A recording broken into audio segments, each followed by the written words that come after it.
Hello student, welcome you in today chemistry class. Student, I hope आप सब अच्छे होंगे और आपकी स्टडीज़ भी अच्छी चल रही होंगी। स्टूडेंट, जैसे कि आपको मालूम है, हमने इलेक्ट्रोकेमिस्ट्री चैप्टर स्टार्ट किया है, जिसमें हमने प्रीवियस लेक्चर में कवर किए थे प्राइमरी सेल्स क्या होते हैं, उनके example dry cells and mercury cells. तो स्टूडेंट, आज की क्लास में हम डिस्कस करेंगे सेकेंडरी सेल्स होते क्या हैं और ये कितने टाइप्स के हैं। मतलब जितने सिलेबस में हमको उतने ही पढ़ने हैं, उनकी एनोड की रिएक्शन, उनकी कैथोड की रिएक्शन। तो स्टूडेंट, ये जब आप देखोगे तो उसके बाद आपको इस टॉपिक में कोई डाउट नहीं रहेगा कि सर इसमें किस तरीके से क्वेश्चंस आते हैं, वो सारे हम नहीं लेकर चले हैं स्टूडेंट। तो आप कोई टेंशन नहीं लो, मैं इस तरीके से ही पढ़ाऊंगा कि आपके सारे क्वेश्चन जो हैं वो क्लियर हो जाए। तो स्टूडेंट, स्टार्ट करते हैं आज की क्लास। तो स्टूडेंट, सम कमर्शियल सेल में हमने पढ़े थे प्राइमरी सेल और सेकेंडरी सेल। तो सेकेंडरी सेल्स वो होते हैं जिनको हम चार्ज कर सकते हैं और जिनको हम रीयूज कर सकते हैं, और जिनकी जो रिएक्शन होती है स्टूडेंट, वो दोनों ही डायरेक्शन में होती है, मतलब फॉरवर्ड भी और बैकवर्ड भी। मतलब वो पहले डिस्चार्ज हो गए, फिर हम उनको दोबारा से चार्ज कर लेते हैं। तो secondary cells are chargeable, can be used again, and the reaction occur in both the direction, forward as well as backward. मतलब वो चार्ज डिस्चार्ज भी होगी और फिर वो चार्ज भी होगी। पहले हम देखते हैं लेड स्टोरेज बैटरी, या जिसको हम बोलते हैं कार बैटरी। स्टूडेंट, आपने देखा होगा कार के अंदर जो होती है एक बैटरी दी जाती है, जिससे कि जब कार स्टार्ट ना हो तो उसमें आप उसकी लाइट्स ऑन कर सकते हो, हॉर्न को बजा सकते हो, और कुछ और फंक्शन भी आप कर सकते हो। तो स्टूडेंट, तो इस तरीके से जब आप कार की बैटरी देखते हो तो उसके अंदर क्या होते हैं, चैम्बर्स होते हैं और उन पर कुछ मेटल की प्लेट्स होती हैं। तो यानी कि एक पॉजिटिव प्लेट्स होती है और एक नेगेटिव प्लेट्स होती हैं, यानी कि एक पॉजिटिव टर्मिनल और एक नेगेटिव टर्मिनल। तो स्टूडेंट, आज हम देखते हैं उनकी कंस्ट्रक्शन। तो स्टूडेंट, ये मेटल की प्लेट्स हैं जो कि सीरीज में कनेक्टेड होंगी, यानी कि ये हमने ब्लैक से दिखाई हैं, ये एनोड है, और ये बनी होती हैं लेड से। तो ये पीबी की प्लेट्स हैं, लेड की प्लेट्स हैं। दूसरा, ये जो रेड कलर से हैं, ये है PbO2 की प्लेट्स हैं, जो कि वर्क करेंगी एज अ कैथोड, और ये पॉजिटिव होती हैं, है ना। तो स्टूडेंट, अब इसकी सेल रिएक्शन क्या होता है, यानी कि जब बैटरी को हम यूज कर रहे हैं तब रिएक्शंस क्या होती हैं। तो एनोड पे स्टूडेंट क्या होता है, एनोड पे हमने क्या लिया है, लेड लिया है, और आपको मालूम है एनोड पर ऑक्सीडेशन होता है। सो लेड जो है वो कंबाइन करेगा सल्फेट आयन से, जो कि ये सल्फेट आयन्स आएंगी सल्फ्यूरिक एसिड से। It form the PbSO4 plus 2 electrons.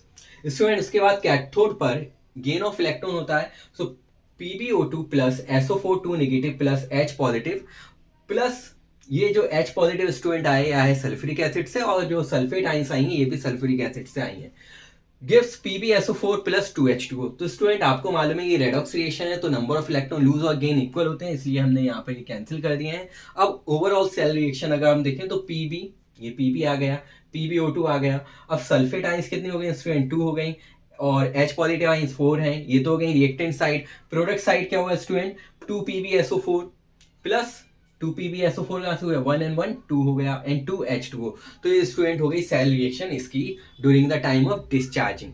तो स्टूडेंट, अब अगर आता है कि अगर जब हम बैटरी को चार्ज कैसे होती है कार की बैटरी, तो जब आप उसको स्टार्ट करते हो तो आगे जैसे जैसे बैटरी कार रन करती है तो उस टाइम पर क्या होती है, उस फ्यूल से बैटरी चार्ज हो जाती है। तो जब हमें चार्जिंग करनी होती है स्टूडेंट, तो हमको एनर्जी देनी होती है चार्ज करने के लिए फ्रॉम एक्सटर्नल सोर्स। यानी कि आपने देखा हो लॉक टाइम के टाइम पर कुछ लोग जो है वीक में या 10 डेज में अपनी कार को स्टार्ट कर रहे थे 10 मिनट्स के लिए और 15 मिनट्स के लिए। क्यों ऐसा कर रहे थे, जिससे कि उसकी बैटरी जो है चार्ज हो जाए। अदरवाइज क्या होगी, वो पूरी बैटरी डिस्चार्ज हो जाएगी, और जब वो कार स्टार्ट करेंगे कहीं जाने के लिए तो वो स्टार्ट नहीं होगी। इसलिए वो उसको स्टार्ट कर रहे थे, जिससे कि उसको जो है फ्यूल से उसकी चार्जिंग हो जाए।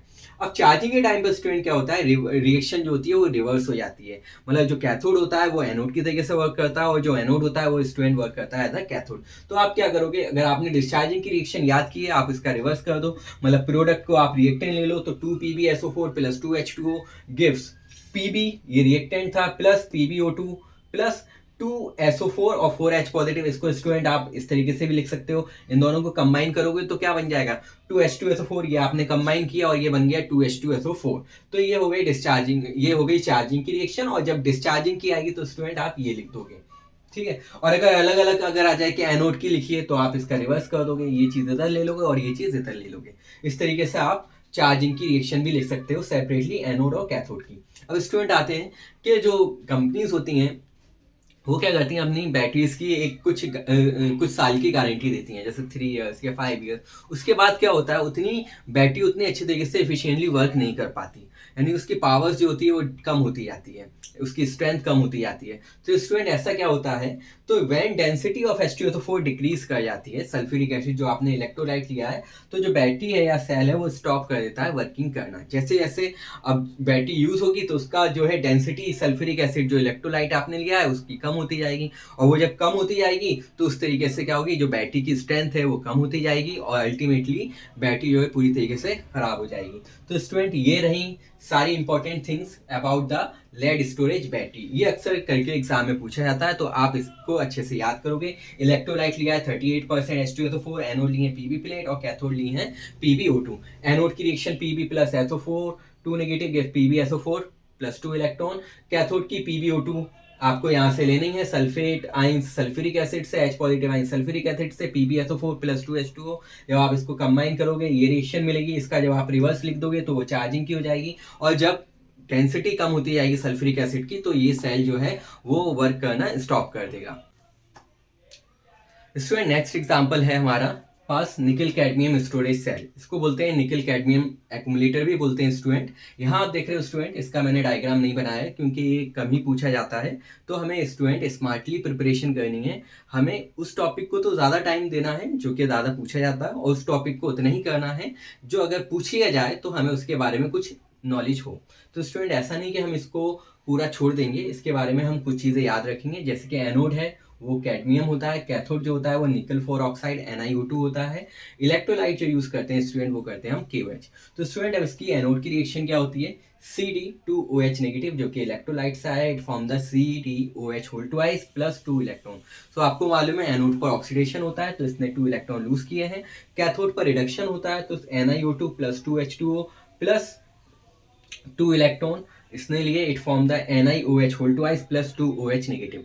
तो स्टूडेंट आप यहाँ देखो 2OH negative 2 OH negative common है तो इसलिए कैंसिल कर दिए हैं, 2 इलेक्ट्रॉन कैंसिल कर दिए हैं। अब क्या बचेगा CD प्लस NiO2 प्लस 2 H2O।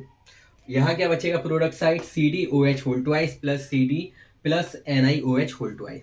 तो स्टूडेंट ये तो रिएक्शन हो गई आपकी इसकी एनोड की और कैथोड की और ओवरऑल रिएक्शन।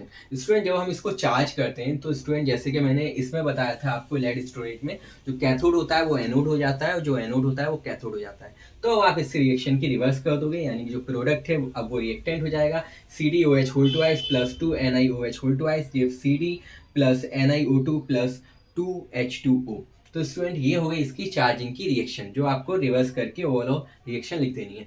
अगर एनोड की पूछेगा तो आप रिवर्स कर दोगे, कैथोड की पूछेगा तो आप रिवर्स कर दोगे। स्टूडेंट इसके बाद जो क्वेश्चन साइड क्वेश्चन इसमें से पूछ लेता है 1 मार्क्स के, क्या इसकी एप्लीकेशन है, ये स्मॉलर होती है, ये बैटरी लाइटर होती है और इसकी लॉन्गर लाइफ होती है, मतलब इसका ड्यूरेशन जो है लेड स्टोरेज बैटरी से ज़्यादा होता है, इसी वजह से स्टूडेंट ये एक्सपेंसिव भी होती है, और इसका स्टूडेंट यूज़ करते हैं हम कॉर्डलेस इलेक्ट्रिकल अप्लायंसेस में।